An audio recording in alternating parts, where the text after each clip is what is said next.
Hello friends, welcome to சிக் புக் vlog railway updates. Video பார்க்குற ஃப்ரெண்ட்ஸ் ஒரு தம்ஸ் அப் கொடுத்து சப்போர்ட் பண்ணுங்க. இன்னைக்கு நம்ம என்ன வீடியோ பார்க்க போறோம்னா, நம்ம கிளாம்பாக்கம் பேருந்து நிலையம் இருக்குல்ல, அதுக்கு அருகாமையில் ரயில்வே நிறுத்தம் அமைக்கும் பணியை வந்து நம்ம தெற்கு ரயில்வே இப்போ ஆரம்பிச்சிருக்காங்க. அதை பற்றி தான் இன்னைக்கு இந்த வீடியோவில் நம்ம பார்க்க போகிறோம். வீடியோ பார்க்குற ஃப்ரெண்ட்ஸ் ஒரு தம்ஸ் அப் கொடுத்து சப்போர்ட் பண்ணுங்கள். சென்னையில் வாகன நெரிசலை வந்து கட்டுப்படுத்தும் நோக்கத்தில் தான் வந்து நம்ம கிளாம்பாக்கம் புறநகர் பேருந்து நிலையத்தை வந்து தமிழ்நாடு அரசு உருவாக்குனது நம்ம அறிவோம். இந்த பேருந்து நிலையம் ஆரம்பித்த உடனே பல பிரச்சனைகளும் வந்து சேர்ந்து வந்தது வந்து நம்ம எல்லாத்துக்கும் தெரியும். தேவையான விமர்சனங்களும் எழுந்துச்சு. அது நம்ம இந்த விமர்சனங்களை கருத்தில் கொண்ட நம்ம தமிழக அரசு என்ன பண்றாங்கன்னா, நம்ம தெற்கு ரயில்வேட்ட வந்து அறிவுறுத்தல் பண்ணி கிளாம்பாக்கத்தில் ஒரு ரயில்வே நிறுத்தம் உருவாக்கணும் அப்படின்னு சொல்லிட்டு ஏற்கனவே அதை பற்றி பேசியிருந்தாங்க. இந்த பேசியதன் விளைவாக வந்து என்ன செஞ்சிருக்காங்க, இப்போ தெற்கு ரயில்வே வந்து அந்த கிளாம்பாக்கம் ரயில்வே நிறுத்தம் உருவாக்குற பணியை வந்து இப்போ தொடங்கியிருக்காங்க. இந்த கிளாம்பாக்கம் பேருந்து நிலையங்கிறது வந்து ரொம்ப ஒரு சென்னை மெயின் சிட்டிலேருந்து கிட்டத்தட்ட ஒரு 20-25 கிலோமீட்டர் அவுட்டரில் தான் வந்து இந்த பேருந்து நிலையம் அமைஞ்சிருக்கு.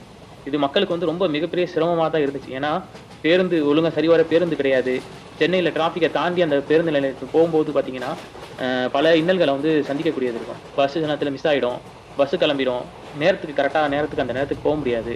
இது போன்ற பல பிரச்சனைகள் வந்து அதில் வந்து இருந்து, அதனால தான் வந்து பெரிய விமர்சனங்களே அங்கே வந்து அந்த கிளாம்பாக்கம் பேருந்து நிலையத்துக்கு வந்து ஏற்பட்டுச்சு. இப்போ ரயில்வே நிறுத்தம் வந்துருச்சுன்னு சொன்னால் மக்கள் வந்து மிக எளிமையாக பேருந்து நிலையத்துக்கு நம்ம செல்லலாம். ஏன்னா ட்ரெயினை பொறுத்த லோக்கல் ட்ரெயின் வந்து நம்ம சென்னையில் உங்களுக்கு தெரியும் எந்த அளவுக்கு வந்து அடிக்கடி ட்ரெயின் வந்துட்டு போய்கிட்டு இருக்குங்கிறது தெரியும். அது ஃபெசிலிட்டிஸும் எவ்வளோ அதிகமாக இருக்குங்கிறது நம்மளுக்கு தெரியும். அப்போ வந்து வாகன நெரிசல் அந்த டிராஃபிக் எதுவுமே இல்லாமல் ஈஸியாக நம்ம வந்து கடந்து ஈஸியாக அந்த கிளாம்பாக்கம் ரயில் நிலையத்துக்கு நம்ம செல்ல முடியும். தற்போது சுற்றுச்சுவர்கள் அமைக்கும் பணியும் மற்றும் நடைமேடை அமைக்கும் பணியும் இப்போ நடைபெற்று வந்திருக்கு. இந்த பணிக்காக தமிழக அரசு வந்து சென்னை பெருநகர வளர்ச்சி குழும நிதியிலிருந்து சுமார் 20 கோடி நிதி வந்து வழங்கியிருக்காங்க நம்ம தமிழக அரசு. அது மட்டும் இல்லாமல் ரயில்வே நிறுத்தத்திலிருந்து பேருந்து நிலையம் வரைக்கும் செல்றதுக்கு கிட்டத்தட்ட ஒரு 300 மீட்டர்ஸ் வந்து டிஸ்டன்ஸ் இருக்குது இந்த பக்கத்துலேருந்து அந்த பக்கம் போகிறதுக்கு. இப்போ அந்த பக்கத்தில் நம்ம வந்து அந்த ரயில்வே ஸ்டேஷன்லேருந்து நம்ம இறங்கி அங்கேருந்து நம்ம வேகமாக அந்த பக்கம் போகணும்னு சொன்னால் அதுக்காகவும் என்ன பண்ணியிருக்காங்க நம்ம தமிழக அரசு 79 கோடி செலவுல வந்து ஸ்கைவாக் எனப்படும் உயர்மட்ட மேம்பாலம் அமைக்கும் பணியும் கையெழுத்திடப்பட்டுள்ளது. இந்த ரயில்வே நிறுத்தம் வந்து எங்க வருதுன்னா, வண்டலூர் ஊராப்பாக்கம் இடையே வந்து அமைக்க பிளான் பண்ணியிருக்காங்க. அது இந்த கூகுள் மேப்ல வந்து உங்களுக்கு போட்டோ போட்டிருக்கேன், அதில் பாருங்க, அதிலே உங்களுக்கு தெரியும். கூகுள் மேப்லேயே வந்து லொக்கேஷன் வந்து போட்டுட்டாங்க, இதுதான் வந்து கிளாம்பாக்கம் ரயில்வே நிறுத்தம் சொல்லிட்டு.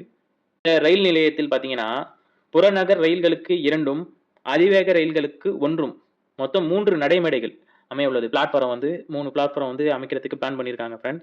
அது மட்டும் இல்லாமல் அடுத்த வருஷம் இந்த ஜனவரி 2025 ஜனவரிக்குள் இந்த பணியை முடிக்கணும்னு சொல்லிட்டு தெற்கு ரயில்வே சொல்லியிருக்காங்க.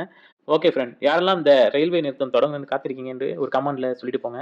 இந்த வீடியோ பிடிச்சிருந்தா உங்களுக்கு லைக் பண்ணி சப்போர்ட் பண்ணுங்க ஃப்ரெண்ட்ஸ். தேங்க்யூ. இந்த மாதிரி ரயில்வே ரிலேட்டடான வீடியோ பார்க்கணும்னா நம்ம சிக் புக் vlog சேனலை சப்ஸ்கிரைப் பண்ணுங்க ஃப்ரெண்ட். தேங்க்யூ.